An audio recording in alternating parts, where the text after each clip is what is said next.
Hey guys, it's Siberian here, and today I'm going to be taking a look at how you basically remove the servo cables from your BMW S1000RR. In this case, it's a 2015 model.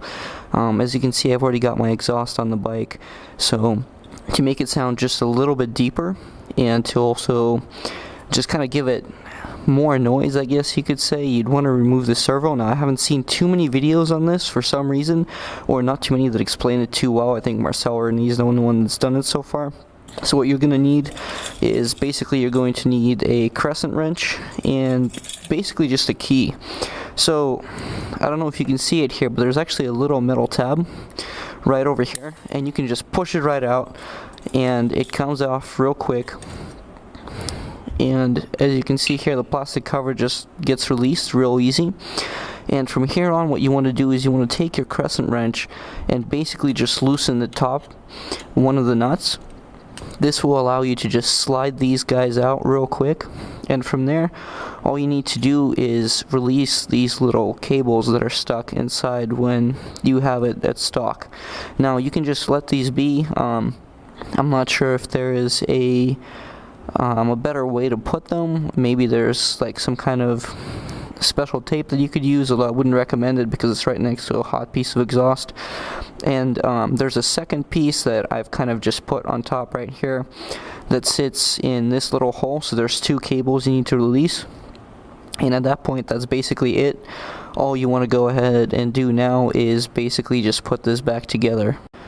Now, I haven't quite figured out a good way of actually doing this last part here, but you want to put on the plastic bit on first, and then just kind of try and fiddle with this until you manage to get it back into place. And so this might take me a couple of tries here.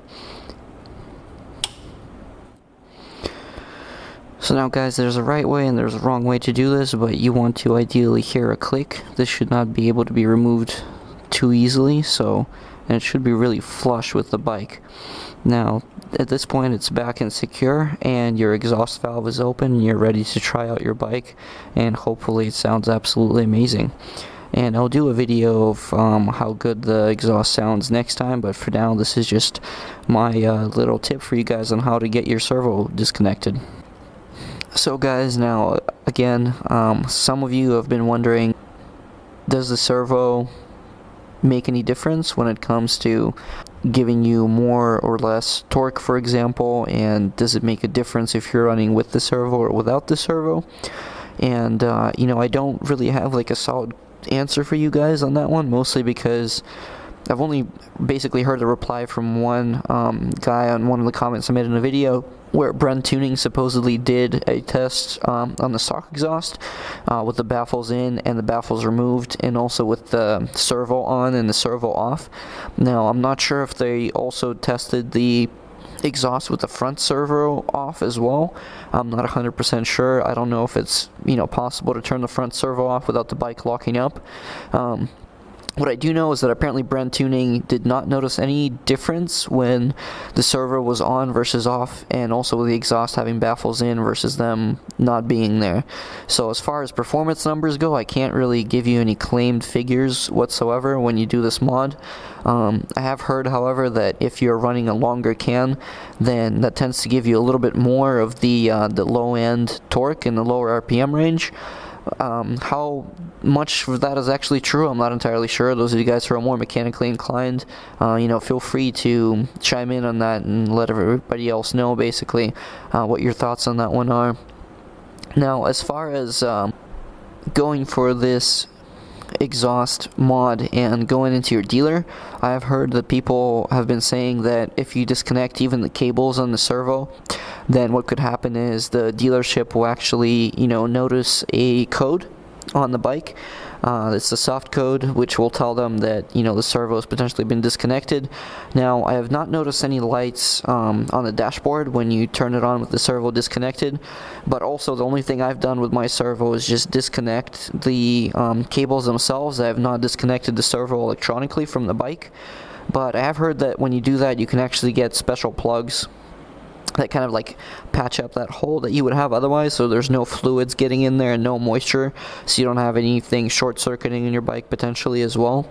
So it's a good way to probably look into that yourselves. Unfortunately, I wish I could give you guys more info on that, but so far, you know, I have not noticed any difference in the bike running with the servo disconnected, aside from the fact that it's significantly louder. And you know, also this exhaust doesn't really have any baffles built in, and I don't think the Black Edition exhaust from, you know, Race Fit actually has baffles. You would have to go for their growler, I believe, if you want to go the baffle route. So that's, you know, that's an option there.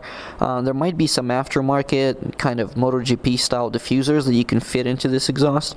I haven't really taken a look at that, but you know, so far all I know is that the bike looks awesome with this shorty little exhaust. It sounds really loud. I'll, you know, do like a short test later on, hopefully when I'm actually outside. My bike needs a couple of screws patched up and fixed, because apparently the dealership didn't quite torque it correctly. So that's why, you know, I haven't really been able to post much videos, aside from the fact that I'm also, you know, extremely busy at work right now. But I know you guys probably don't care. You know, I'll get the videos up as soon as I can, but I gotta get this guy into a shop basically as quickly as possible. So, you know, until then, this is the information I'm giving you guys, and hopefully it helps you, those of you who decide to do the servo on your bike, if you're not doing the full exhaust, or if you choose to do the full exhaust. You know, again, hopefully this kind of lets you know how you can disconnect the cables. But if you decide to do the whole system, Marcel Ernie actually has a really good video of taking all of the side panels off and taking off the front servo and the front headers, as well as all the other components that need to be kind of shuffled around if you decide to go that route. So anyway, I'll see you all in my next video, and until then, please feel free to like and, you know, leave a comment and possibly subscribe, and I'll see you all next time.